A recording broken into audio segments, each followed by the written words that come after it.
आज जेठ के नाम लिखवालो गोरी ढोलिया पो ढोलिया पो ललटे न के मोहर मारावालो गोरी ढोलिया पो ढोलिया पो चिन्हे लगी तोरा नेता विधायक पन जइबे तू कनी के लायक हाथ फेरा के बेरी लोढ़िया पो आज जेठ के नाम लिखवालो गोरी ढोलिया पो ढोलिया पो ललटे न के मोहर मारावालो गोरी ढोलिया पो ढोलिया पो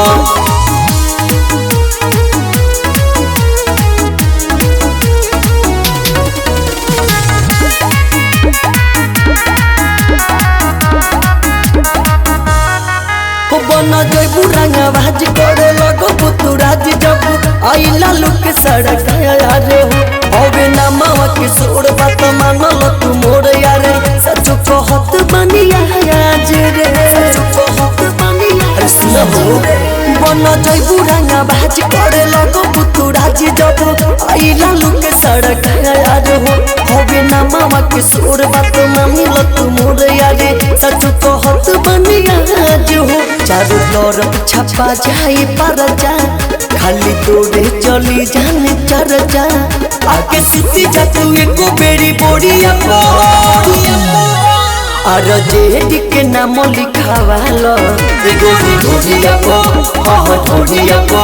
ललटे न के मोहर मारावालो गोरी ढोलिया पो ढोलिया पो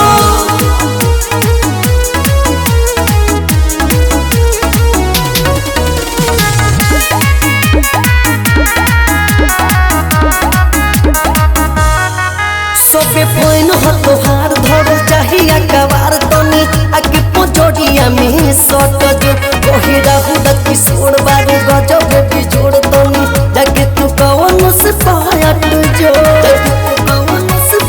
करे जा सबे फोन तोहार धरल चाहिए कबार तनी आके पोजोड़िया में सट जो कही रहू किशोर बारू गजब बिजोड़ परत सौ से एक बेरी पायट जो देखो सब खोजे तोड़ा जनता अब रखन जवानी के मनता हमारे तू दूध के कटोरिया पो आज जेठ के नाम लिखवालो गोरी ढोलिया पो ढोलिया पो ललटे न के मोहर मारावालो गोरी ढोलिया पो ढोलिया पो। रिकॉर्डिंग बाय सुर संगम स्टूडियो साहेबगंज मुजफ्फरपुर बिहार।